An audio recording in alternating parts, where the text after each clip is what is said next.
For a long time, I didn't really have an idea on how this video would be written. Not because of anything wrong with the game, far from it actually, I love this game. I just didn't really know how to make it interesting or what to talk about after the story. But whatever, roll the intro, I'll figure it out. I played Zenless Zone Zero, so you don't have to, and here's what I found.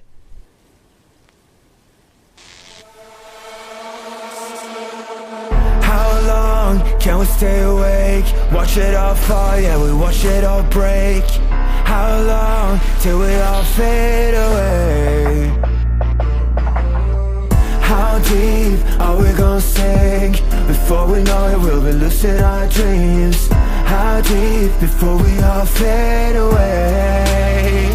So where do we go? 我觉得从那电击墙上的电视机里，我抱有人们是在工作心机，花里手的沉默代理委托的生活，对抗堕落的困兽，找寻逃脱的实质，像出去过凛冽的风大带着我的美丽，抛去狂妄自大的编织的想法和现实对垒，越过这台阶去寻找那规则 ，It's like magic， 去突破把别人驱散灰色。All I wanna say, we all have the same desire. I come alive, burning in my life, fire.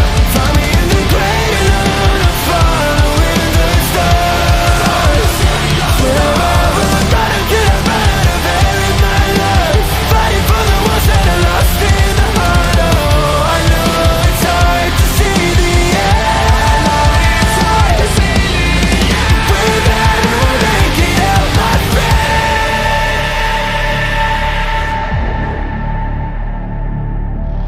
You better run, you better hide inside the eye of the storm.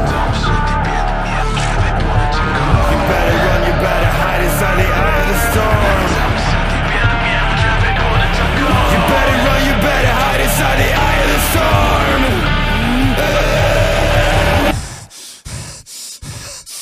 Run. You better hide, you better run. Run. We're coming alive, come alive. In the dead of the night, spread like wildfire, circle you out. Come lost the ends and dogs, fighting in the silence, make the odds.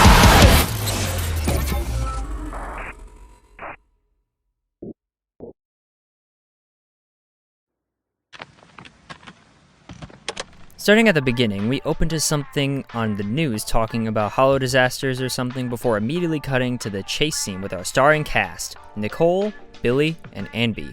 And almost immediately, the shining jewel of this game presents itself. No, not the fan service, you deviants. It's the incredible presentation!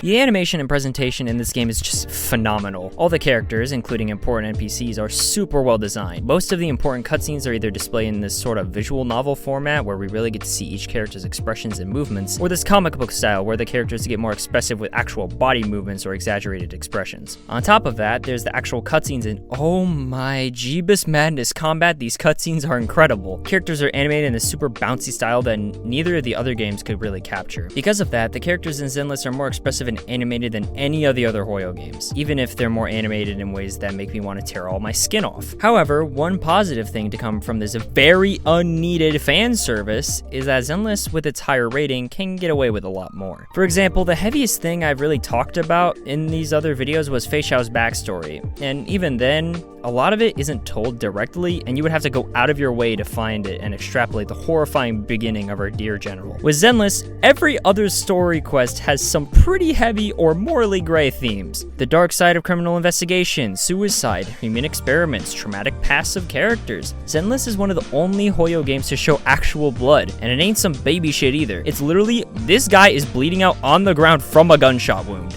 Okay. Distractions aside, Nicole, Billy, and Anby are cornered, fall into the Hollow, and escape after some help with yours truly. During that time, you meet Fairy, a super advanced AI system that seeps its way into your tech. Fairy tells you she's one of four super advanced AIs, and that she's here to help. After some scandals with a corporation called Vision, helping a cat person named Nekomata, and killing this big ethereal called the Dead End Butcher, we move on to the next chapter. This chapter is mostly just filler, but you do meet the workers of Bellabog Heavy Industries and help them fix their robotic extraction equipment that turned into Devastator from the Michael Bay Transformers. Also, the Cunning Hares are getting sued. We'll get back to that in a bit, but moving on to chapter 3, you meet the members of Victoria Housekeeping. While dealing with the Hollow nearby where they work, you learn that the Cunning Hares are on a blimp to their court case, but everyone suddenly passes out on the blimp, leaving Billy the only one awake and panicking, like anyone would, I would assume. After dealing with the current threat in the Hollow, which are these twin ballerinas, I actually really enjoyed this fight, Lycon goes beast mode and leaps onto the blimp to stop it. After public security helps everybody recover, you move on to Chapter 4. Chapter 4 is all about Billy's original gang, the Sons of Caledon, which is made up of 2 dudes. Technically 1, because Billy isn't a part of them anymore. But anyways, basically the CEO of the company that was suing the Cunning Hares disappeared into the Outer Ring, a desolate wasteland outside the city, full of biker gangs, destroyed architecture, and oil. After getting help from the Sons of Caledon and helping them purify the oil fields from the Hollow in one of the coolest and well-animated cutscenes in the entire game, move on to Chapter 5, the climax of Season 1. This chapter focuses on Miyabi and her squad Section 6 in stopping Bringer, a corrupt individual who worships a strange anomalous entity called the Creator. During this time, everyone is put in danger, and that causes a bit of tension between Section 6 and everyone else. Thankfully, when the final battle happens, everybody puts their differences aside to take down Bringer. But even then, the amount of devastation he's caused leaves only Miyabi facing off against him alone. Roar! The Creator was me, and only me! May the Creator live by me!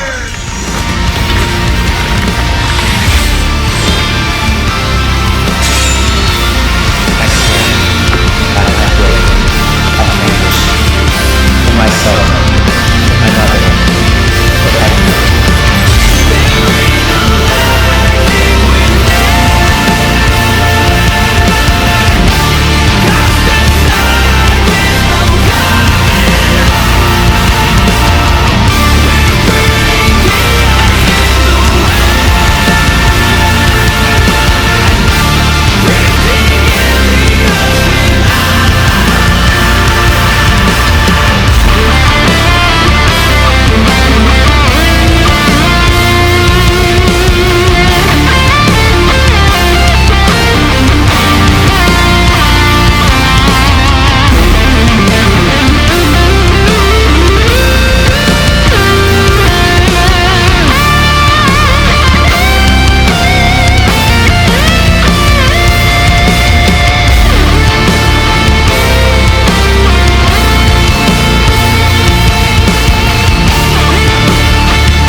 I gotta say, the story here, while not as long as Honkai's, feels like it hits harder. I feel like the main problem with Honkai's story is the fact that it is way too long. The actual stories themselves are very introspective and well written, but it panders and pads out for so long that it gets boring. Zenless not only has more fluid dialogue scenes, but it's a lot shorter, and it makes it feel more cohesive. I think the main reason for this is because instead of Honkai introducing a whole new area every 0.0 update and spreading its story thin until the next, Zenless introduces areas when it needs to, and instead adds characters to pre-existing areas or factions to increase its lore instead of spreading itself thin. I quite like the story of the next season as well, but we're gonna get into that in a bit.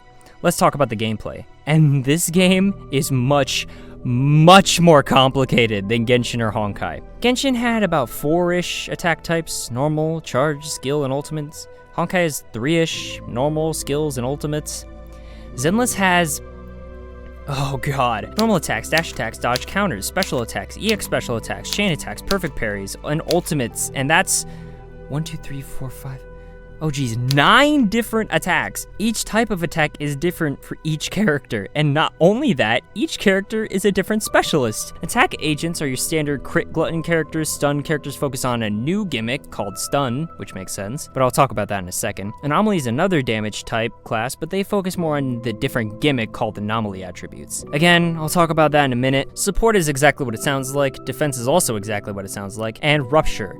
by far my favorite type of characters that focus on HP and sheer damage, with them having adrenaline instead of energy regen. Earlier I mentioned the stun mechanic, and how stun characters focus on it. How stun works is basically every enemy and boss has this meter below their health called stun. This stun meter slowly builds up with every hit, and the amount that is gained increases more with impact or daze. When the meter is full, the enemy will become stunned, and the stun meter will start having this seizure. Hitting an enemy with certain attacks while the stun meter is colored like this causes time to slow, and lets you switch to another character to perform a chain attack. Once an enemy recovers from stun, the stun meter is reset and the whole process starts over. Now that I've explained stun, I can explain sheer damage, because sometimes with certain bosses or certain game modes, the stun meter changes to this. Miasma. Miasma is a strange mechanic. It replaces the stun meter and goes down whenever you hit the enemy, with certain skills draining it more. The difference is when they have miasma, they gain a truly ridiculous amount of defense. Once the miasma is drained, you deal a crap ton of damage, gain a huge amount of stun, and regen a bunch of energy and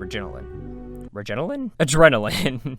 Finally, the final battle gimmick is anomaly attributes.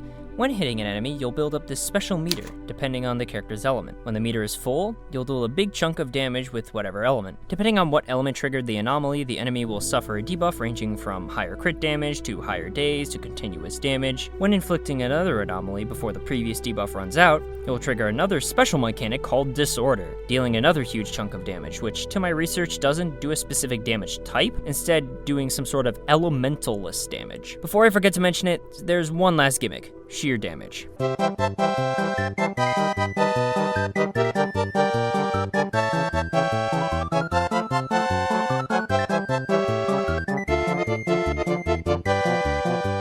So overall, I love the gameplay of Zenless. One of my favorite games of all time is Devil May Cry 5, and Zenless clearly takes inspiration from that game, and other games like that. Not only is the combat more complicated, but it's also much more skill-based than the other Hoyo games. And there are so many creative, effective team comps you can make. Hugo and Lycon Sokaku, Billy Procro Nicole, Harumasa Lighter Astra, Grace Piper Vivian. The list goes on. Not only that, all of these teams are actually effective with a little elbow grease. Even Billy and Corin, which most people consider the worst DPSs in the game, can still clear the hardest of endgame content with enough skill and dedication. If I do have one complaint with the actual combat, is that despite how deep it is, a lot of the actual gameplay is just mashing the basic attack button and occasionally switching characters and special buttons. Granted, there are some teams that are pretty execution heavy, but I kinda wish there was a character that had a little bit more depth. Like, maybe a character that has multiple combos, or a character that requires certain button inputs to use attacks, or maybe with animation cancels. A few team comps get close to what I want, but I kinda wish there was just a little bit more. Oh well, guess the combat will never be as deep as something like Devil May Cry. Anyway, before I get to Season 2, and before I go off on another tangent, let's talk about the characters of Season 1. Don't worry, I'll try to be quick. Season 1, there are 8 factions. The Cunning Hares, Bellabog Heavy Industries, Victoria Housekeeping, Obel Squad, Public Security, the Sons of Caledon, Section 6, and the Stars of Lyra, and Mockingbird. Starting with the Cunning Hares, you have Nicole, the leader and financial manager of the group. And while she's a little rough around the edges, she has a heart of gold. Ambi, the mysterious soldier of the Cunning Hares, who is actually a clone for Obel Squad, but defected and left due to conflicts with her leaders. Billy, the anime-loving gunslinger. This guy is my favorite character. He's awkward, bubbly, and consistently badass. Is he my favorite to play, though?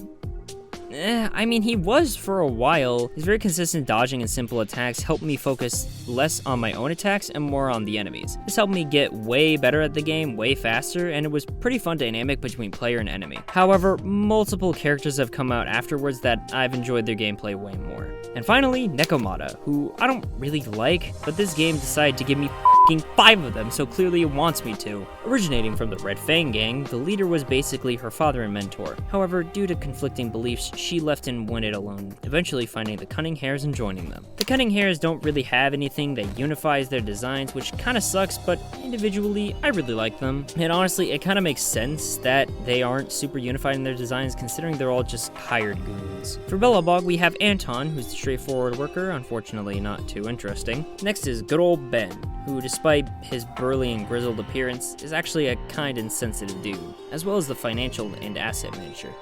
Though that doesn't stop him from teaching people a lesson when they cross him or his co-workers with his fists.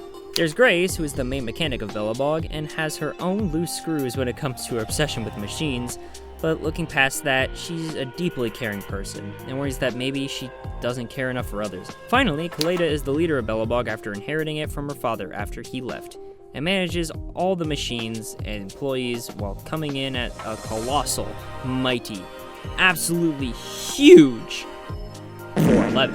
When it comes to Belobog characters, these characters are probably my least favorite design-wise. Antana and Kaleda's are pretty cool, but Ben and Grace's are kind of boring. Ben at least has the excuse that he's a bear. Grace is just a generic mechanic girl. But then again, that's all she was really meant to be. She's not meant to be this super tragic engineer who fell in love with her machines as she lost her family or whatever. She's just like this because she genuinely likes tinkering with machines. Swiftly moving on to Victoria Housekeeping, you have Alexandrina Sebastine, or just Rena. Starting off strong, Rena has two Bangbu puppets named Drusilla and Anastella, and moves around like a ghost, silently hovering just above the ground as she conducts her duties. Next is Corn, who is a nervous girl wielding a buzzsaw axe, and unfortunately not much is really known about her. So unless they add a character story by the time this video is released, that's about all you're gonna get. Ellen is a shark girl who, on top of doing this whole job and dealing with other people, is also attending school, which explains why she's so tired all the time. And finally, Von Lycon. He's seen as the head butler of the organization, while also having a trouble past with Hugo, a character from Mockingbird. When it comes to the members of Victoria Housekeeping, obviously they're all maids or butlers, but one thing I noticed after looking at all of them again is that they all have motifs based on horror icons. Lycon and Rena are the most obvious, being werewolves and ghosts respectively. Corn's design has nods to Frankenstein's monster, with the muted green tones and large screws on her uniform. Ellen was a bit harder to draw parallel, but was most likely a reference to Jaws. I know that sounds lazy, but I can't find any other parallels. If I find a Reddit comment or something to prove my crack theory, I'll put it here. Next faction you meet in the story is Public Security, or just PubSec, and honestly, their designs are probably the least interesting. Ji-Yuan is an overworked chief, Chingy is a robot cop, Seth is a stereotypical bright-eyed newbie, and Jane is a criminal behavior specialist and investigator. Unfortunately, when it comes down to all their designs, Jane's is the only one that's actually interesting, with different motifs to rats and rat behaviors. But other than that, very bland across the board. Not to say that these designs are bad, far from it actually. It's just purely from an artistic standpoint, there isn't anything super inventive or interesting. The very next faction is the Sons of Caledon, who are all Outer Ring gang members, riding around the desert and taking what they can to live comfortably out there. Caesar is the current leader, and besides losing their arm in an accident and using one of Billy's old arms as a replacement, she's a bit naive and innocent as a gang leader. Bernice is a mentally unstable pyromaniac and bartender for the Sons of Caledon, and unfortunately not much is really known about her past either. Later is just kind of a generic gang member, but he does have past history with Billy, and is said to be probably the strongest member of the gang. Luciana de Montifio, or just Lucy, is probably the most interesting of the members. She was born inheriting a shit ton of money, but ran away to the Outer Ring because of the pressure brought on by her parents was just too much, apparently. I don't know, I'm not rich, but by the looks of how the world is, you can get away with anything if you're rich, so I don't know what the hell expectations she has on her. And finally, Piper, the eternally tired truck driver of the gang. I wish I could talk more about her, but they literally joke in-game that her actual personality is bland. Once again, the designs of these characters are pretty uneventful. It's all just leather jackets, makeshift weapons, and biker gear. And again, the designs aren't bad, they're just boring. The next faction to be involved with the main story is Section 6, which, if you remember from the story, was the Hollow Investigation team. First on the chopping block is Asaba Harumasa, who is a pretty carefree dude with a special bow and arrow. Despite his carefree demeanor, he has a strange and rare condition that slowly withers his heart and lungs to a regressive state. On top of that, he was a senior to Seth in the training academy, so they constantly bicker and argue whenever they're together, which seems to be a common trait with Seth. Next up is Sokaku and Yanagi, whose backstories are intertwined. Yanagi used to work for an elite task force and was sent to kill the Oni rebels. When she accepted, she was captured and taken to the leader. The leader tells Yanagi that they are mortally wounded and asks Yanagi to take care of their successor, a young Oni by the name of Sokaku. Yanagi agrees and honorably kills the leader to end the war, in doing so infusing her blood with Oni blood. I'm assuming to continue the Oni bloodline, but given that she isn't a pure Oni, I suppose it might just be to protect Sokaku until she's old enough. And finally, Miyabi, directly stated to be the youngest Void Hunter and leader of Section 6, and has a troubled history. Basically, her mom didn't want her to follow in her old family anymore and live a normal life, but that dream was quickly snuffed out with the expanding Hollow. Miyabi was forced to kill her mother and countless other ethereals. After that, she went to the training academy with Shu Yuan, almost lost her sword to Nicole, which is hilarious. But moving past that, thankfully, the designs of each characters here are pretty unique and interesting. Individually, they're well designed, with each of them having distinctive traits, but they all have things that unify them. The first faction to appear in the epilogue is the Stars of Lyra, consisting of only 2 characters, Asher Yao, the singer, and Evelyn, her bodyguard. So besides their backstory and history together, there's much to talk about. The next and final faction is Mockingbird, and it also consists of only 2 members, Hugo, Vlad, and Vivian. Vivian is pretty much a stereotypical obsessive type character towards Belle and Wise, while Hugo is a lot more complicated. Hugo has history with Lycon, as they both used to work with Mockingbird together, before Lycon left to pursue more honest living. Hugo, meanwhile, continued to work in Mockingbird, working to carve out justice for himself or others, honest or not.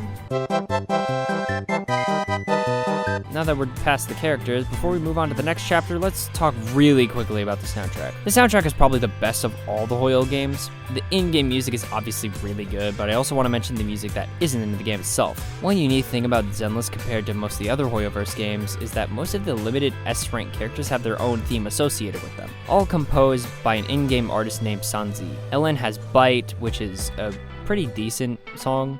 Caesar has Pink King, which is really cute. Later as Fearless, and Bernice has... Actually, I can't quite remember what it was. If I don't remember, it probably wasn't that good.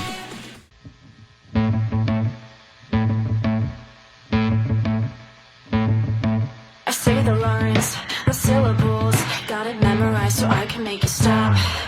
You treat me like a criminal, so why shouldn't I treat you like you're a cop?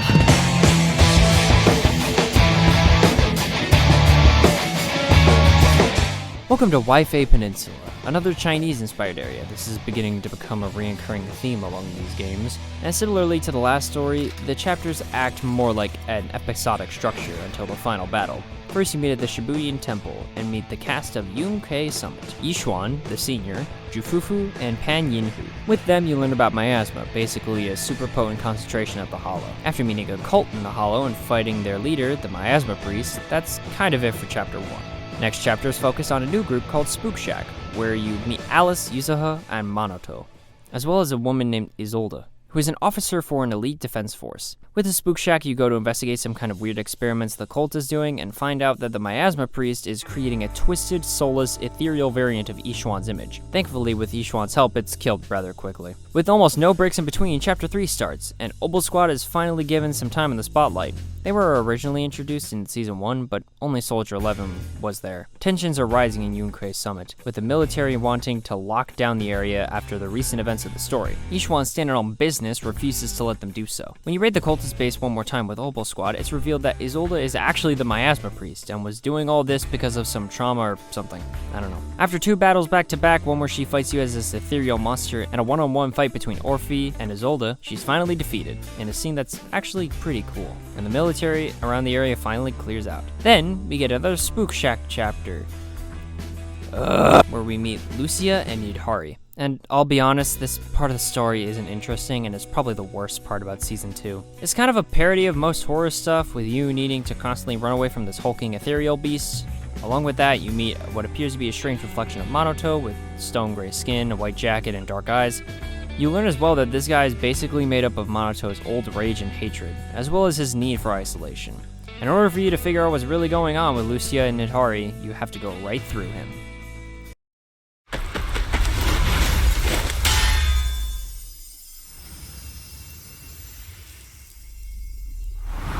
call this a fight? You're barely trying. I know you can do better.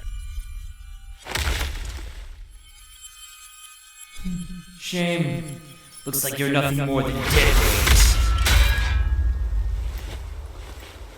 Dead weight? You have the audacity to call me dead weight? With the way you talk, you don't deserve the name Kamono Monoto!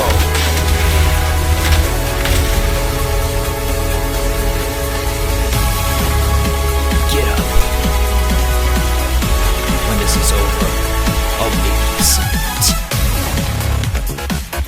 God, that scene was incredible. My personal favorite moment of the season, and maybe the game in general. Anyway, getting back on track, they head inside, try to stop whatever's going on. Minato has Seigex with himself, and fights the ethereal at the end that was chasing you earlier. I'll be so honest, despite this chapter containing one of my favorite moments in the whole game, it's super boring. If you couldn't tell by my constant skipping around and not really caring to talk about it. Thankfully, we're almost done, 2 chapters to go, and they're kinda connected. Basically, at this time, Banyue, another senior, as well as Krampus members, Dylan and Zhao, are around to investigate the hollows. Along with that, Yi Shengguang, another Void Hunter, is trying her hardest to make sure she retains her memories, as, when using her special sword, they begin to erase. Her brother wants desperately for this to not happen, so he teams up with one of the main villains that I haven't mentioned up until this point because they've been shown maybe 3 times, and strikes a deal with her. This causes him to be corrupted by the Hollow and end up putting Banyue, Dylan, and the proxy in danger. Ye Shunguang shows up and uses her sword to free her brother, but it's not quite over yet, as the villain has plans to overwhelm the area by expanding the Hollow, taking over Ye Shengguang's body along with it. With the help of all the characters you met in Season 2, you devise a plan to stop the amplifiers around the Hollow and defeat the avatar of the creator.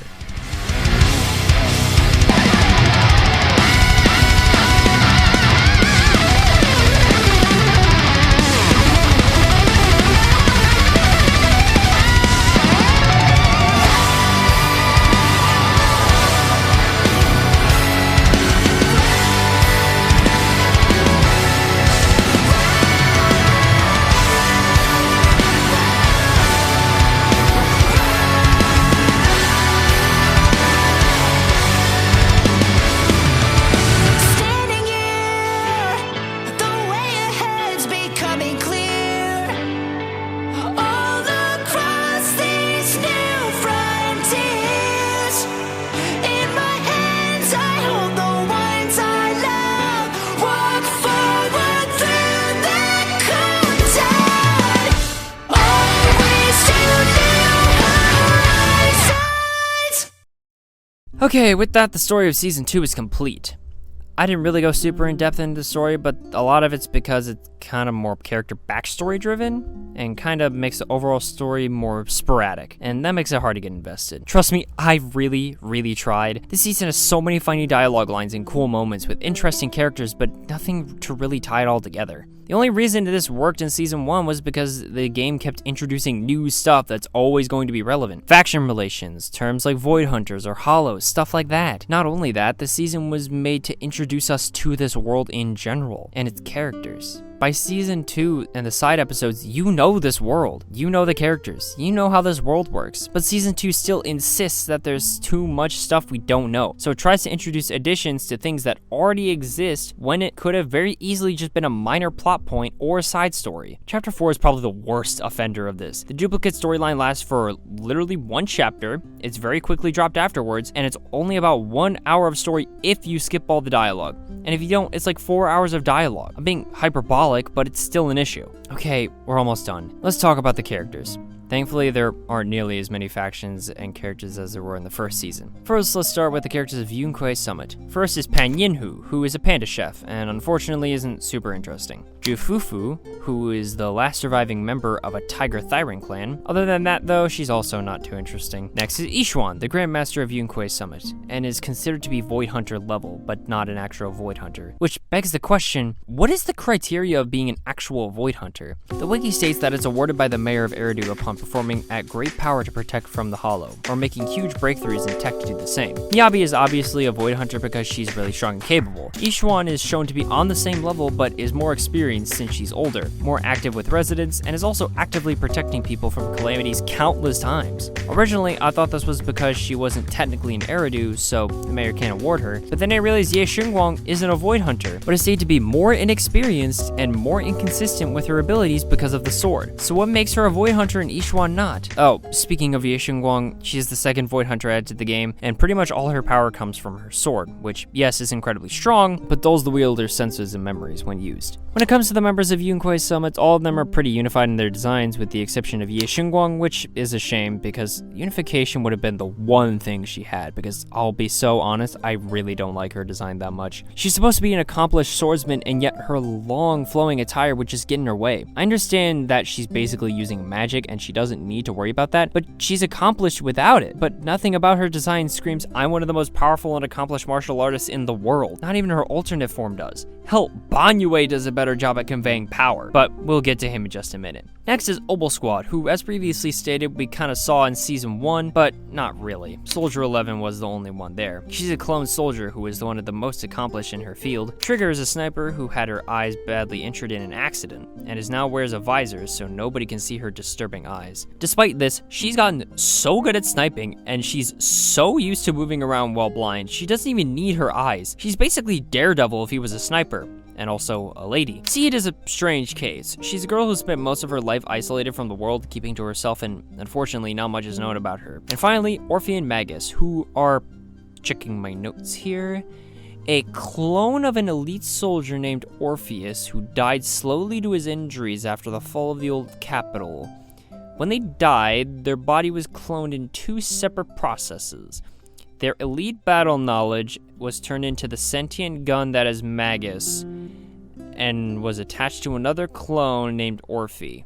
Okay. Obel Squad in general kind of has the Yunkuei Summit problem where most of the designs are consistent except for Seed. But Seed has been isolated for a long time and is stated to still try and avoid people when she can, so I guess it kind of makes sense. Besides, her mech Seed Senior does fit in with the other members. Moving quickly on to Spook Shack, it also suffers from a lack of unity in design, but that kind of makes sense. The characters in Spook Shack aren't part of some strict organization, it's basically just a school club, or the Scooby Gang. Alice is a rich girl obsessed with symmetry and is an excellent fencer. Yuzuha is a girl that founded Spook Shack and unfortunately has been subjugated to weird experiments when she was little, but she doesn't let that bother her. Kamono Monoto is the muscle of the group, and unfortunately, again, not much is really known about him. Lucia is an interesting case, because she's obsessed with ethereals, like to a detrimental degree. Anything else interesting is covered in Chapter 4. She does have a really cool dog. Idari is peculiar because she seems like she was supposed to have a bigger role in the story than she really did. Once again, this just feels like another problem with Chapter 4. It's very quickly dropped and then they move on. The final faction of the main story is Krampus, which is basically an overseer of tops, meaning they're making sure they follow the rules, no matter how morally gray they do follow those rules. First is Dylan, who works at customer service, meaning she's the best at talking to people and faking being happy. Banyue is the construct that was originally a mentor at Yunkuei Summit, but after Dylan failed to steal his power source, she offered him to join Krampus so that they could keep an eye on him. After all, Banyue is extremely powerful and works independently, meaning he could be a problem. And finally, Zhao, who is one of the most closed off in Krampus, and only does things for others if she'll get something in return. Okay, now that we're finally done with all the characters and all the stories, I have one last thing to go over, and it's pretty important. Earlier, I mentioned Billy was one of my favorite characters, which is still relatively true, but there was one character that immediately shot up my rankings and blew everyone else out of the water. And if you've actually played the game, you might be surprised.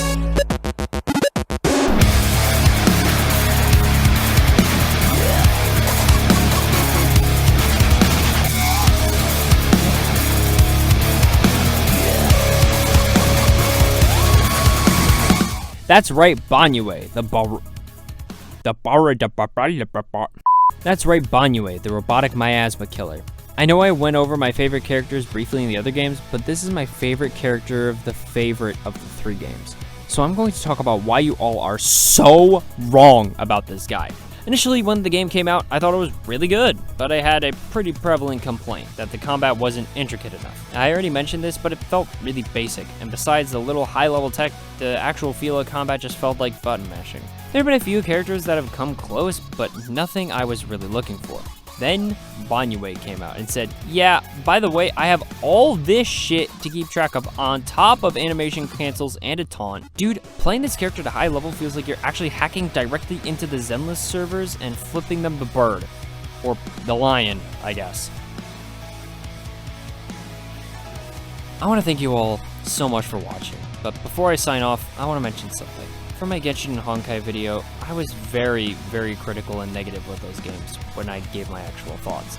And I want to make it clear that I don't hate these games.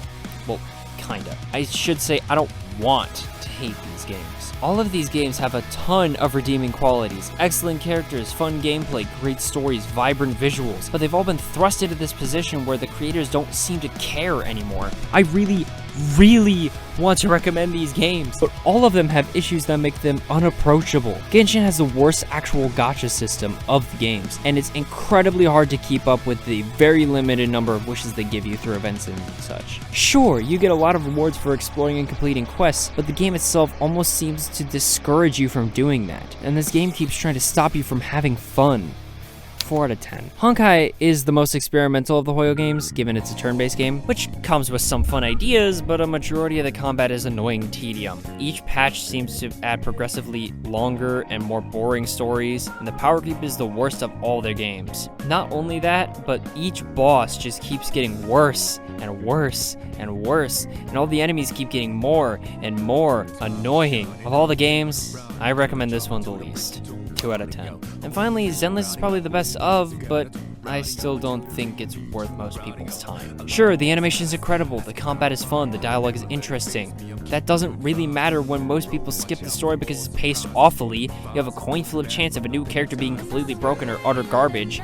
And yes, they give out a lot of free stuff, but that just means they weaponize FOMO more than any other game. Unless you really want to put in the time and effort for diminishing returns and enjoyment, I can't recommend this game. And even if you do, just go play an MMO or something. 5 out of 10. Again, I really wish these games were better, but the unfortunate truth of the matter is that money talks. And when money talks, people listen to the money more than the consumer. Genshin still, to this day, is missing features that the community has been begging about for years. Honkai keeps releasing progressively more and more broken characters in a desperate attempt to keep a sinking ship floating, because as soon as they release something balanced or underpowered, they're going to lose so much money, and fast. The only reason Zenless is as well off as it is that it made so much money in its debut. But after 1.4, most content creators, and with them, most of their audience, left the game. The reason Zenless keeps releasing more and more free characters and outfits is because they want people to come back and spend money. They're trying to chase that dragon of having the same success as when they first launched, but they never will. And that's just the reality of it. Most players aren't like me. They aren't free to play on all gacha games, they're comfortable spending a little money here and there. And that's fine. I don't expect Hoyoverse to cater towards a rapidly dwindling free-to-play player base. What I don't want them to do is cater to people who spend thousands of dollars on these games, constantly making characters more and more broken than last. Honestly, with a lot of these games, probably the best thing to do would be remove the gacha system. Like, think about it like this. If Genshin Impact had its gacha system completely removed, all you had to do to unlock characters was play the story and maybe do some optional stuff, and kept everything the same otherwise, it would probably be a fantastic game. Same with Honkai, same with Zenless. But that's just not the reality we live in. I know this was kind of a somber ending, and it's very unlikely that what I say will actually matter. I am but one egg voting with my wallet in a sea of hundreds of thousands of players that are also voting with their wallet. But hey, maybe my 2 cents will mean something to someone. Thank you all so much for watching. I hope that things work out for you and for me. And I'll see you.